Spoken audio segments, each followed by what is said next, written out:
لا حول ولا قوة الا باللہ العلی العظیم۔ اعوذ باللہ من الشیطان الرجیم۔ بسم اللہ الرحمن الرحیم۔ الحمد للہ رب العالمین والصلاة والسلام علی سید الانبیاء والمرسلین وآلہ الطیبین الطاہرین المعصومین۔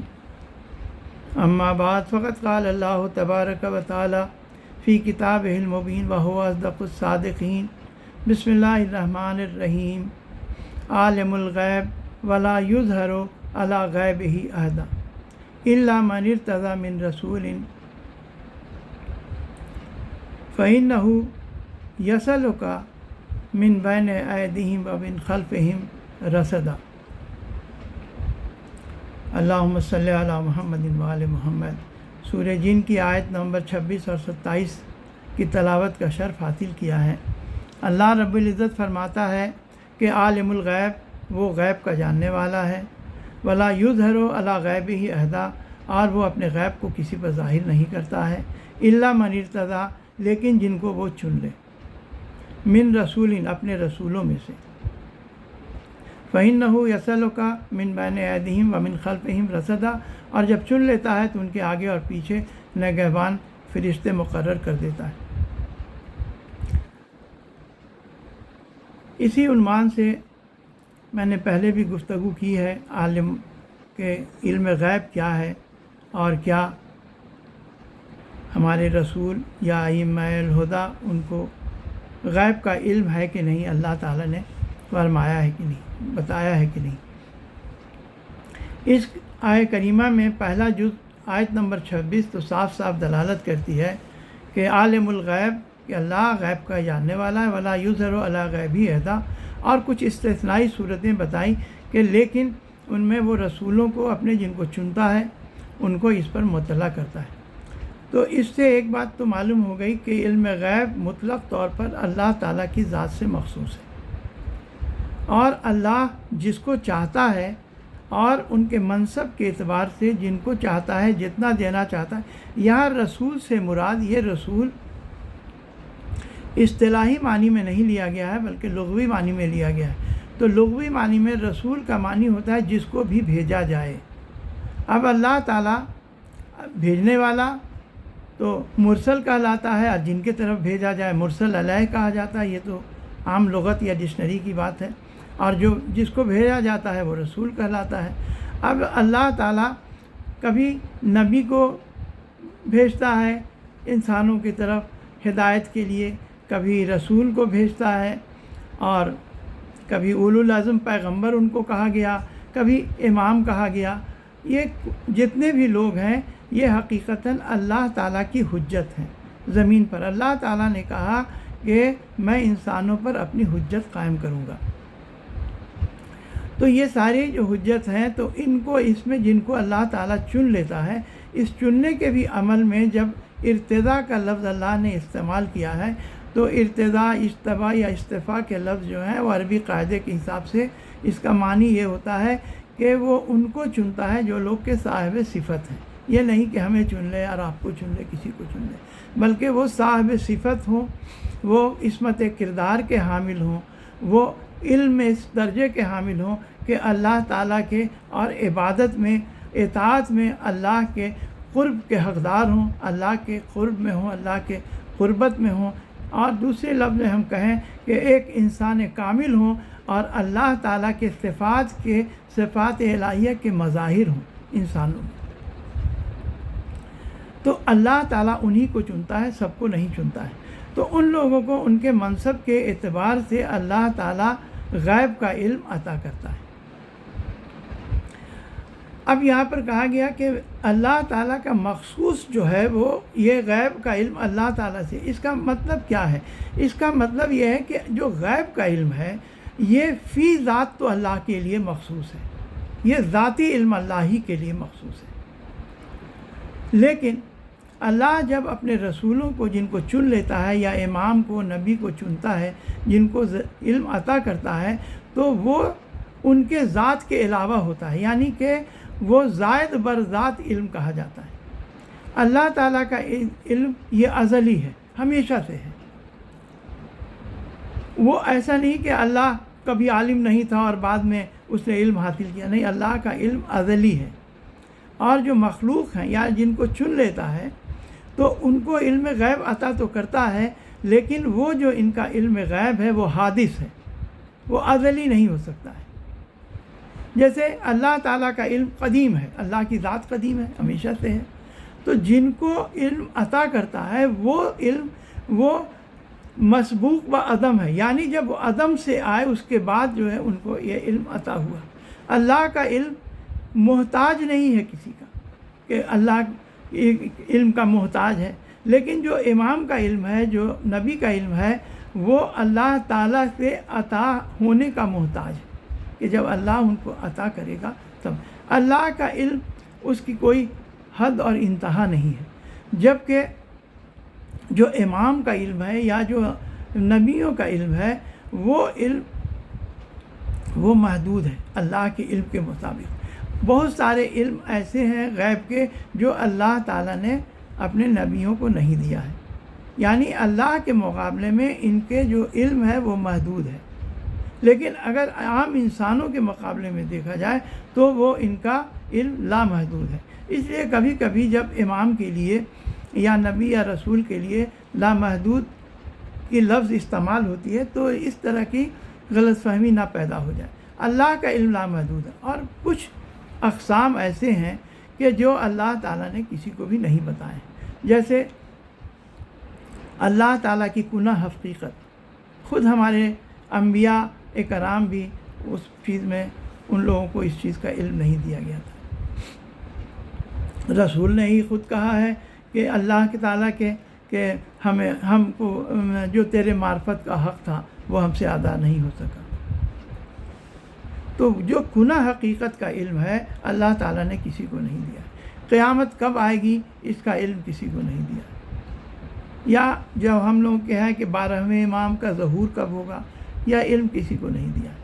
یہ سب علم اس طرح کے بہت سارے علوم ہیں جو ان لوگوں کو ضرورت نہیں ہے تو انہوں نے نہیں دیا ہے۔ دوسرا یہ کہ اللہ کا ذات جو علم ہے یہ بالقوت ہے، جبکہ امام کا علم یا جو نبیوں کا علم ہے وہ بالفعل ہے، یعنی کہ بالقوت یعنی پوٹینشیلی یہ چیزیں محدود ہیں اللہ تعالیٰ میں، اور ان کا بالفعل ہے کہ جب یہ خواہش کرتے ہیں، جب رجوع کرتے ہیں اللہ سے تو اللہ ان کو عطا کر دیتا ہے، یہ بالفعل ہے۔ یہ اتنی تمہید باندھنے کی اس لیے ضرورت ہوئی کہ بہت سے لوگ اشکال یہ اٹھاتے ہیں کہ جو واقع کربلا جو ہوا تو واقع کربلا کی لوگوں نے بہت ساری جو اس کے واقعے کی تحریف کرنے کی کوشش کی ہے، اس واقعے کو لوگوں پر مشتبہ کرنے کی بہت کوشش کی ہے۔ بنی امیہ کے تاریخ دان اور بنی امیہ کی حکومتیں اس مسئلے میں بہت زیادہ فعال رہی ہیں کہ کسی طرح حق لوگوں تک نہیں پہنچ پائے۔ ان لوگوں نے ظاہری طور پر کافی اس کی تحریف کی ہے اس واقعے میں، اور معنوی تحریفیں بھی اس میں کافی کی ہیں۔ معنوی تحریفوں میں وہ جگہ جگہ پر لوگوں کے ذہنوں میں اشکال اٹھاتے رہتے ہیں، کچھ شک اٹھاتے رہتے ہیں، کہ جیسے اس میں ایک شک یہی ہے کہ کیا جو شیعہ حضرات کہتے ہیں کہ ہمارے ائمہ کے پاس علم غیب ہے، تو کیا امام حسین علیہ السلام جانتے تھے کہ واقع کربلا میں وہ کربلا میں جائیں گے اور شہید کر دیے جائیں گے، ان کے اصحاب شہید کر دیے جائیں گے؟ تو اگر جانتے تھے وہ، جیسا کہ دعویٰ ہے شیعوں کا، تو ایسی حال میں وہ گئے کیوں؟ اس لیے کہ اللہ تعالیٰ قرآن کریم میں فرماتا ہے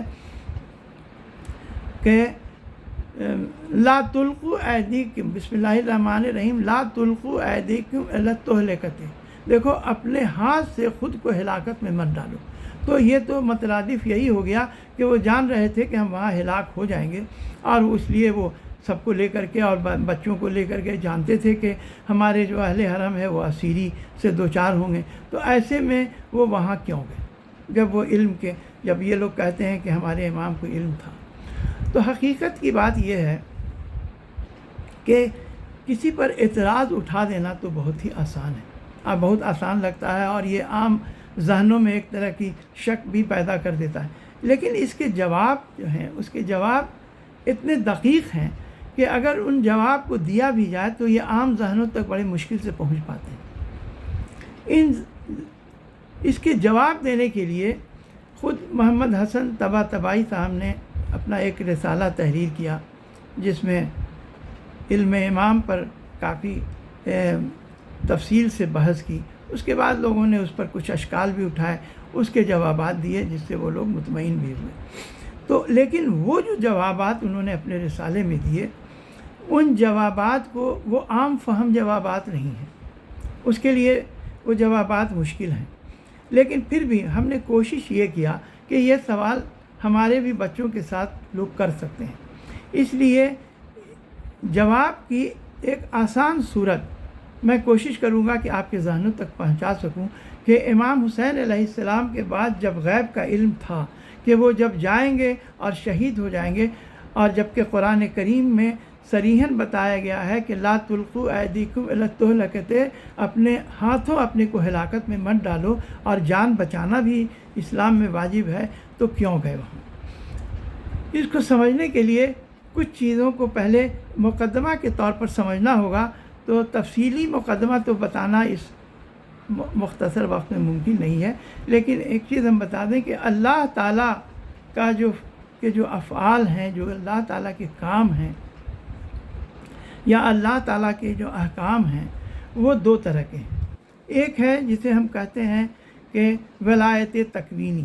ولایت کا معنی ہوتا ہے کہ جو عربی لغت کے حساب سے دیکھا جائے تو جب دو چیزیں ایک دوسرے کے اتصال میں ہوں، بالکل ایڈجسنٹ ہوں، تو یہ ولی کا لفظ استعمال کیا جاتا ہے۔ اس لیے یہ مجازی طور پر بہت سی معنوں میں استعمال ہوتا ہے، دوستوں کے بھی معنی میں، حاکم کے بھی معنوں میں، غلام کے معنوں میں، کسی بھی میں جس میں اتصال پایا جائے معنی میں اس میں استعمال ہوتا ہے۔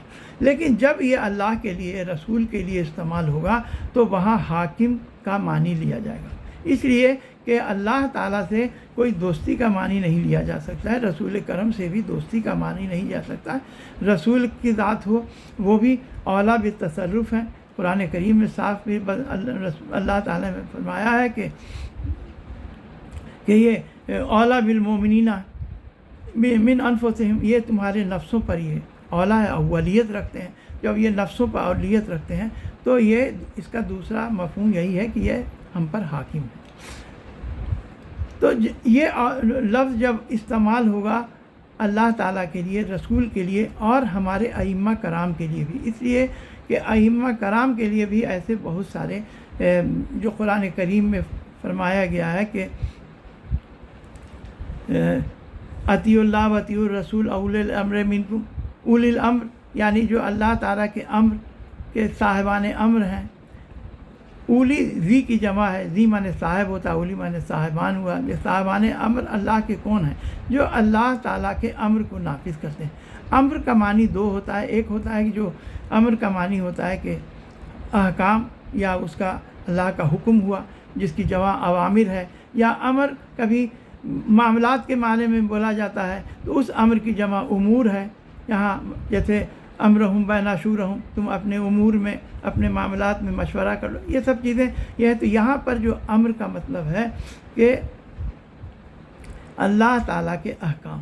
تو اللہ کے جو احکام ہیں وہ دو طرح کے ہیں، ایک ہے تکوینی احکام، جیسے خالقیت، اللہ نے تمام موجودات کو پیدا کیا، انسانوں کو پیدا کیا، چاند ستاروں کو پیدا کیا جسے ہم اجرام فلکی کہتے ہیں، سارے جانداروں کو پیدا کیا، نباتات پیدا کیا، جمادات پیدا کیا۔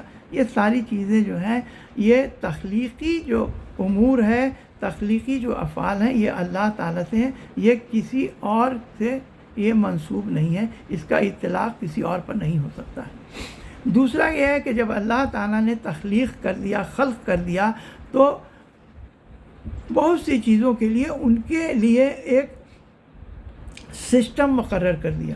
ان کے لیے اللہ تعالیٰ نے کہ کس طرح سے ایک نظام مقرر کر دیا، جیسے سورج کے لیے، چاند کے لیے کہ یہ اپنے محور میں گردش کرتے رہیں گے، اس میں ایک سیکنڈ کا بھی صرف وہ فرق نہیں آنے کو ہے۔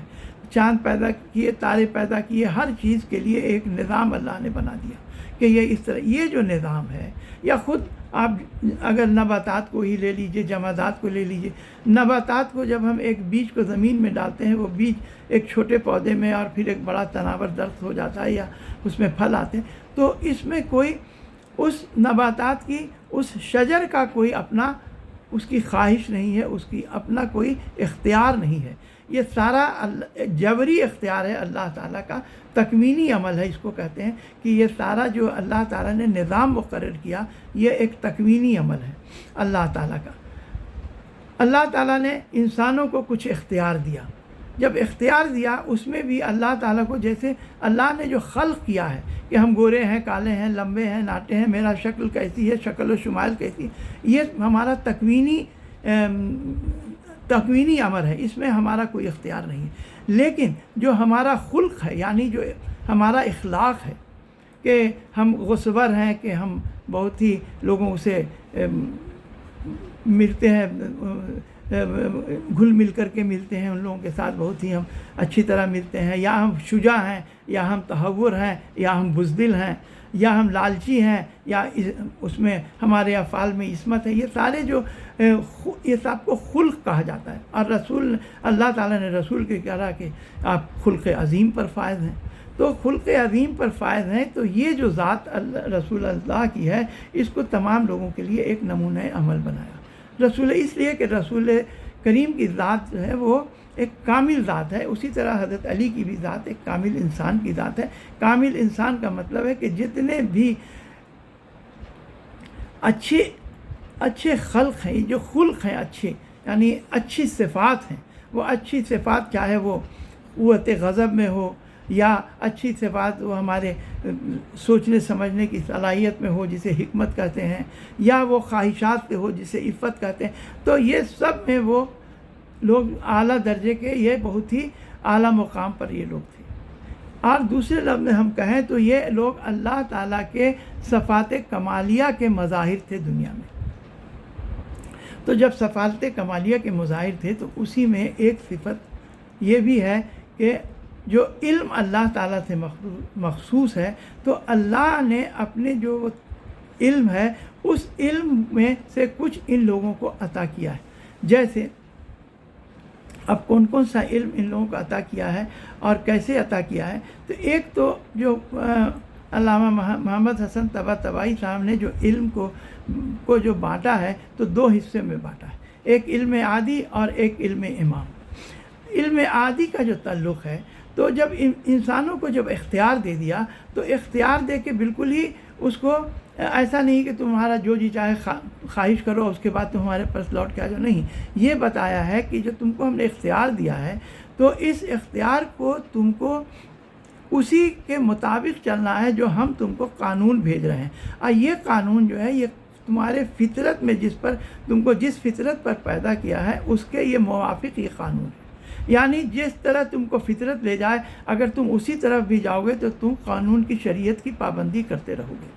تو اللہ تعالیٰ نے جو یہ قانون بنایا تو اس قانون کے بنانے کے عمل کو کہیں گے کہ اللہ نے ایک شریعت کا قانون بنایا، تو اس کو کہتے ہیں اللہ کا یہ قانون تشریع ہے. لیکن یہ جو قانون اللہ نے جو قانون تشریع بنایا یہ تو تکوینی عمل ہے، لیکن وہ تشریعی قانون جب ہم تک آیا، یعنی اللہ نے کہا کہ دیکھو نماز پڑھو، دوسرے پر ظلم نہیں کرو، تم زکوٰۃ دو، حج دو. اب اس میں کچھ لوگ مانتے ہیں، کچھ لوگ اللہ کی نافرمانی کرتے ہیں. تو جو لوگ نافرمانی کرتے ہیں تو اللہ نے جو اختیار دیا ہے تو کہا ہے کہ جو تم نافرمانی کر کے جب تم پلٹ کر آؤ گے تو اس کے لیے تم عذاب کے مستحق ہو جاؤ گے، اور اگر تم میری فرما برداری کرو گے تو تمہیں اس کی جزا ملے گی، نہیں تو اگر نافرمانی کرو گے تو سزا ملے گی. تو ہم اللہ تعالیٰ کے ان احکام کو اپنی عقل کے ذریعہ ہم تشخیص دیتے ہیں کہ یہ کام سے ہم کو سعادت حاصل ہوگی، اس کام سے ہم کو سعادت نہیں حاصل ہوگی. تو ان کاموں کو اختیاری کام کہا جاتا ہے. اور چونکہ یہ ایک طرح کی اللہ تعالیٰ کا جو قانون کی پابندی ہے تو انسان کی فطرت ایسی ہے کہ اس پابندی اس کے لیے ایک طرح کا ناگوار کسی کیفیت پیدا کرتا ہے، ناگواری پیدا کرتا ہے. لیکن اس لیے جب انسان ان قانون پر عمل کرتا ہے تو کہا جاتا ہے کہ یہ قانون پر عمل جو کیا تو اس قانون کا نام دے دیا گیا اس شریعت میں قانون تکلیفیہ، اور اس کے عمل کرنے والوں کو کہا گیا کہ یہ مکلف ہیں، انہوں نے اس قانون کو اس کو فالو کیا. تو انسان کا جو عادی علم ہے وہ تشخیص کر کے جو اس کو فالو کرتا ہے. تو یہ سارے جو احکام تکلیفیاں ہیں، اب اس میں اللہ تعالیٰ نے کتنے احکام بنائے ہیں. یہ احکام یہ بہت سارے ہیں. کچھ تو ایسے ہیں جو کہ قربتاً اللہ کی نیت سے ہم ادا کرتے ہیں، جسے ہم عبادت کرتے ہیں. کچھ کام ایسے ہیں جس میں کچھ صیغہ کہنا ضروری ہے. وہ صیغہ اگر دونوں طرفین کہتے ہیں تو اسے ہم عقد کہتے ہیں. کوئی ایک طرفین میں سے کوئی ایک اگر اس سے صیغہ کہہ دے تو کافی ہے، اس میں اسے ہم عقاد کہتے ہیں. ان کے علاوہ جو اور سارے احکام ہیں اس میں آئلی احکام ہیں، اور احکام بہت سارے ہیں کہ شادی وغیرہ کے معاملے میں، اور دوسرے احکام ہیں جیسے کہ رہن کا احکام ہے، یا خود معاشرے میں کئی طرح کے معاملات آتے ہیں کہ خود معاشرے میں آتے ہیں یا قومی سطح پر آتے ہیں، بین الاقوامی. تو ہماری زندگی کا ایک ایک لمحہ یہ قانون شریعت کے دائرے میں ہے. تو اس احکام کو ہم اگر مانتے ہیں تو اس کو کہتے ہیں کہ قانون شرعی ہے. اس کو ہم مان بھی سکتے ہیں اور نہیں بھی مان سکتے ہیں، لیکن اس کے لیے ہم مستحق عذاب ہوں گے. لیکن جو تکوینی قانون ہم پر لاگو ہے اس کو ہم نکار نہیں سکتے ہیں. اب ہم اس کا چونکہ وقت بہت زیادہ ہو گیا تو اب ہم شارٹ میں آ جاتے ہیں کہ یہ امام کا جو دیا گیا ہے، امام کو جو علم دیا گیا ہے، یہ علم کون سا ہے. اور امام علیہ السلام کو یہ ایسی بہت ساری روایتیں جو ہیں قرآن کریم کی، جو میں نے ایک آیت سنائی، اس کے علاوہ سورہ آل عمران کی ہے کہ وَمَا كَانَ اللَّهُ لِيُطْلِعَكُمْ عَلَى الْغَيْبِ وَلَكِنَّ اللَّهَ يَجْتَبِي مَن يَشَاءُ، کہ اللہ تعالیٰ اپنے غیب پر کسی کو مطلع نہیں کر. کئی ایک آیت ہے. تو اس کا مطلب ہے کہ اللہ غیب کا علم تو اللہ سے مخصوص ضرور ہے، لیکن وہ اپنے جن کو اجتبا کر لے، کچھ بندوں کو جن کو وہ چاہے ان کو وہ عطا کرتا ہے. ان کے منصب کے چونکہ ان کو وہ منصب الہیہ عطا کرتا ہے، ایک امام بنا کے، ہادی بنا کے دین بھیجتا ہے، تو اس کی ضرورت کے حساب سے وہ ان کو علم عطا کرتا ہے. امام علیہ السلام کو یہ علم جو عطا کیا گیا، یہ عطائی علم، کہ وہ یہ چیز کا پوری طرح جانتے تھے کہ ہم کربلا میں جو جا رہے ہیں تو ہمارے ساتھ یہ واقعہ پیش ہوگا. ہم اہل حرم کو جو لے جا رہے ہیں، یہ اہل حرم، یہ اسیری ان کے مقدر میں لکھی ہوئی ہے، لیکن انہوں نے کیوں فالو کیا؟ تو پہلی بات جو اعتراض کی بات جو ہم نے کہی تھی کہ قرآن کریم کی جو آیت ہے کہ وَلَا تُلْقُوا أَيْدِيكُمْ إِلَى التَّهْلُكَةِ، اپنے ہاتھ اپنے کو ہلاکت میں مت ڈالو. تو اللہ تعالیٰ میں ہلاکت میں ڈالنے کو لیے ضرور منع کیا ہے، لیکن یہ نہیں منع کیا ہے کہ تم اللہ تعالیٰ کی راہ میں اللہ کے لیے قیام نہ کرو اور شہادت کے درجے پر فائز نہ ہو. تو یہاں پر جو امام حسین علیہ السلام نے قیام کیا، یہ امر بالمعروف اور نہی عن المنکر کے لیے ان کا قیام تھا. اس کی تفصیل کبھی اگلے اس میں کہ امام حسین علیہ السلام کے مقصد کیا تھا. کیا بیعت کے انکار کی وجہ سے یہ پورا واقعہ وجود میں آیا، یا یہ کہ عراق کے لوگوں نے چونکہ ان کو بلایا اور بعد میں دھوکہ دیا اس کی وجہ سے آیا؟ نہیں، امام علیہ السلام کا یہ جو تھا، یہ جو بیعت انہوں نے کیا، یہ بیعت کرنا جو تھا، یہ امام حسین علیہ السلام پر یہ ایک احکام تکلیفیہ جس کو کہتے ہیں کہ یہ ان پر ان کے اختیاری فعل تھا. لیکن اللہ تعالیٰ جانتا تھا کہ یہ اختیاری فعل جو یہ اختیار کر رہے ہیں تو یہ کیا کرنے جا رہے ہیں. اللہ تعالیٰ جانتا تھا. اور ویسے بھی جو اللہ تعالیٰ کے امام ہیں وہ وہی چاہتے ہیں جو اللہ تعالیٰ چاہتا ہے. اس کو کئی جگہ امام حسین علیہ السلام نے قرآن کریم میں بھی اس چیز کا ہے کہ ہم وہی چاہتے ہیں جو اللہ تعالیٰ چاہتا ہے. تو اللہ تعالیٰ نے یہ بتا دیا تھا، لیکن کس طرح سے یہ واقعہ ظہور پذیر ہوگا اس کی پوری اطلاع امام حسین علیہ السلام کو تھی. خود رسول کریم کی حدیث متواتر اس سلسلے میں ہے، اور یہ جانتے تھے کہ ہم کربلا جو جا رہے ہیں تو کیوں گئے. تو پہلی بات ہے کہ اللہ کے راہ میں قیام کرنا منع نہیں ہے. اور یہ جو لا تلقوا ایدیکم کی آیت آئی ہے، اس کا شان نزول ہی الگ ہے. جہاں پر ہلاکت لوگوں کو ہونے کے لیے اللہ تعالیٰ نے منع کیا تھا، وہ شان نزول وہ الگ موقع تھا کہ دیکھو اگر تم اب جب جہاد کے لیے جا رہے ہو اور مال خرچ نہیں کرو گے تو تم اپنے آپ کو ہلاکت میں ڈال رہے ہو، جس کو ان لوگوں نے یہاں پر لا کر کے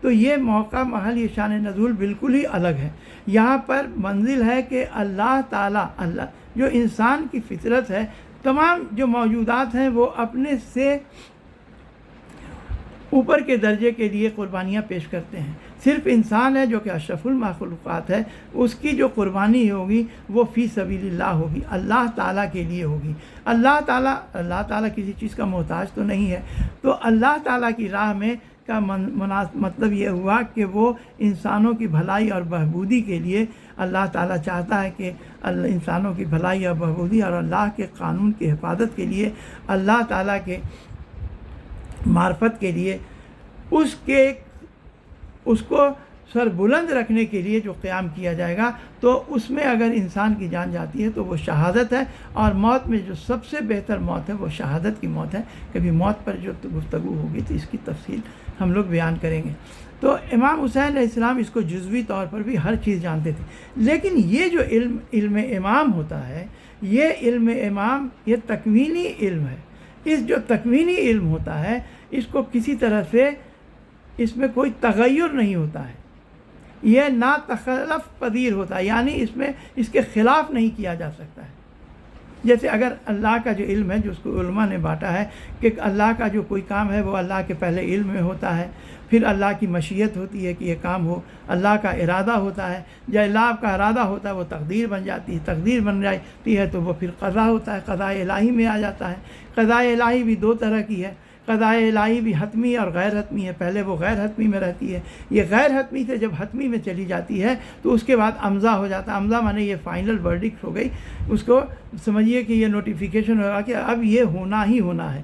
لیکن جو قضاء غیر حتمی ہے، یہاں پر کچھ صدقہ دے دیا گیا یا کچھ دعائیں اللہ تعالیٰ سے کیا گیا، توسل کیا گیا طرح سے، تو یہاں پر یہ جو قضا ہے جو تقدیر ہے یہ کبھی کبھی ٹل جاتی ہے، یہ اللہ کا ہے.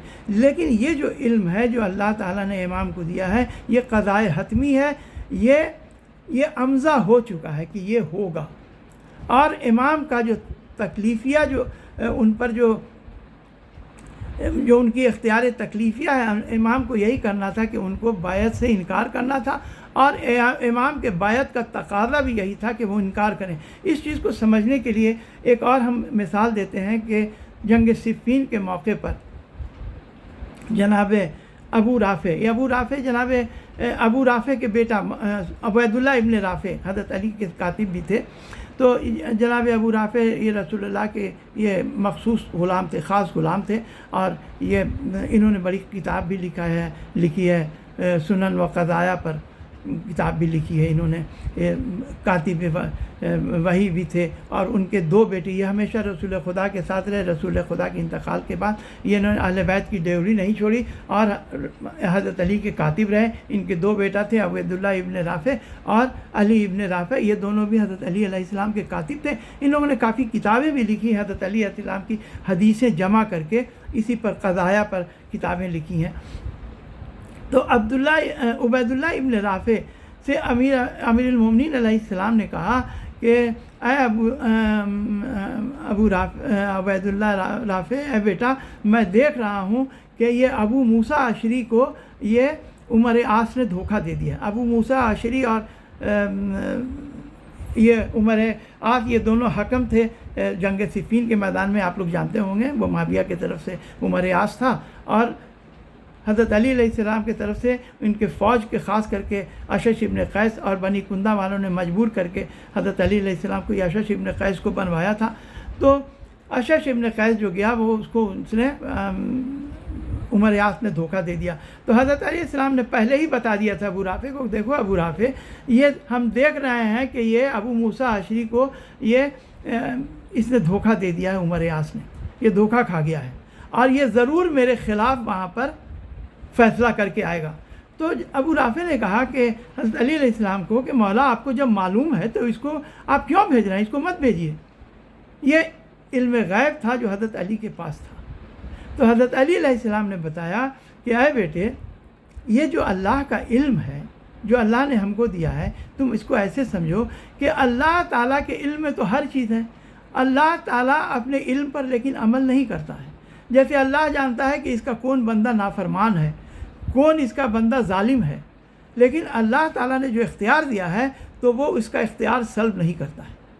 اللہ تعالیٰ کے علم میں ہے کہ یہ ظلم کرے گا، یہ نافرمانی کرے گا، یہ کافر ہو جائے گا، یہ میرے وجود کا بھی انکار کرے گا، لیکن اللہ اپنے علم پر عمل نہیں کرتا ہے۔ یہ وہی علم ہے جو اللہ نے ہمیں دیا ہے، یہ تکوینی ہے اور یہ قضائے حتمی ہے، یہ تغیر نہیں ہو سکتا ہے، یہ لا تخلف پذیر ہے، اس میں کوئی تبدیلی نہیں ہو سکتی ہے۔ اس علم میں یہ علم اپنے حتمی ٹارگٹ پر پہنچے گا، اس کو کوئی چینج نہیں کر سکتا۔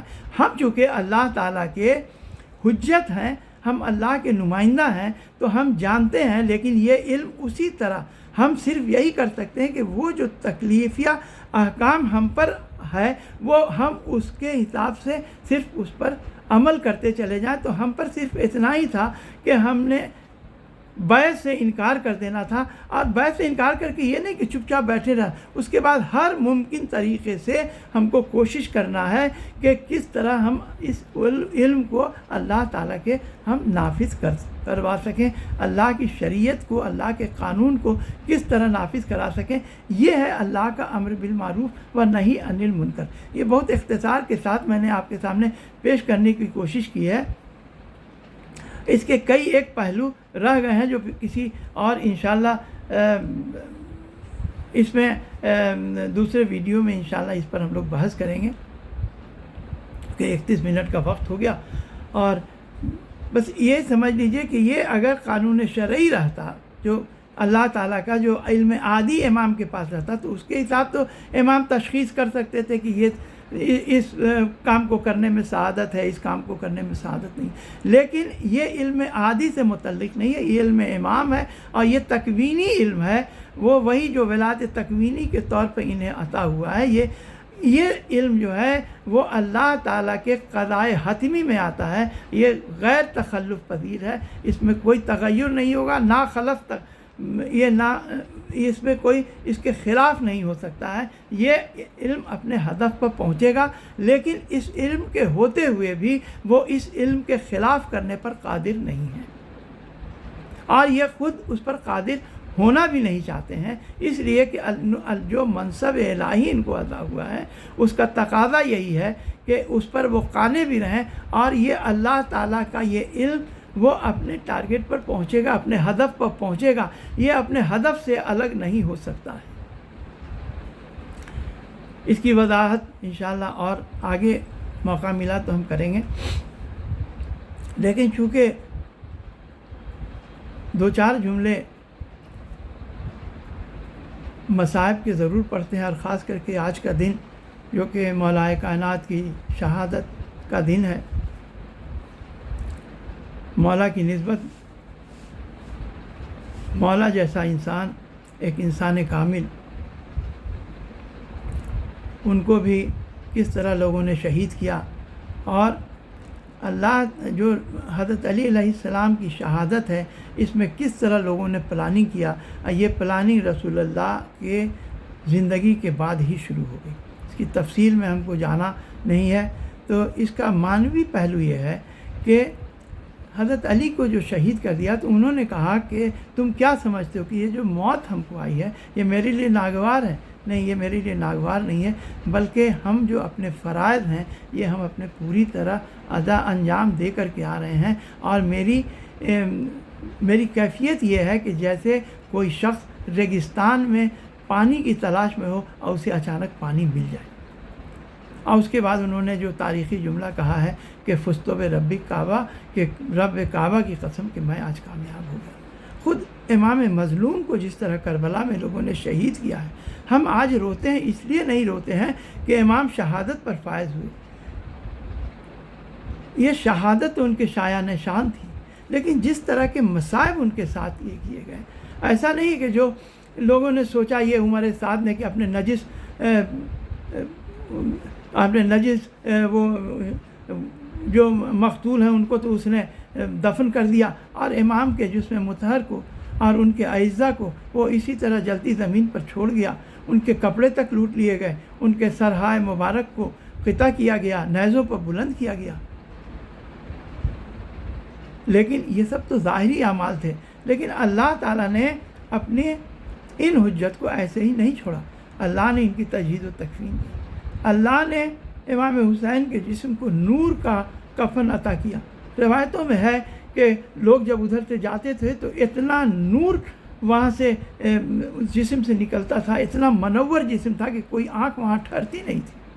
جسم پر کوئی لباس نہیں تھا لیکن کوئی جسم کی طرف دیکھ نہیں سکتا تھا، آنکھیں خیرہ ہو جاتی تھیں، اتنا نور اس سے ساطع تھا، اس لیے کہ اللہ تعالیٰ نے ان کو نور کا کفن مہیا کیا تھا۔ اس کے بعد ملائکہ آئے، روایتوں میں ہے کہ ملائکہ امام حسین علیہ السلام کے جسم کو 5ویں آسمان پر لے گئے، جہاں ان کے والد گرامی بھی موجود تھے، ان کی تصویر موجود تھی، وہاں انہوں نے تسلیم و کوثر سے ان کو غسل دیا۔ اس کے بعد پھر اللہ کی حکمت کا تقاضا یہ تھا، پھر انہیں زمین پر لے آیا گیا۔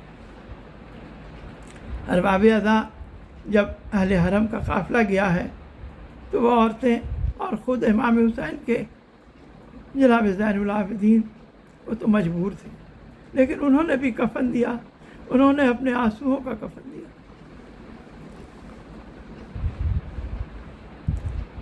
کہا جاتا ہے کہ 3 دن کے بعد بنی اسد کے لوگ آئے اور امام مظلوم کو دفن کیا، اور خود ہمارا چوتھا امام اعجاز سے آیا اور اس نے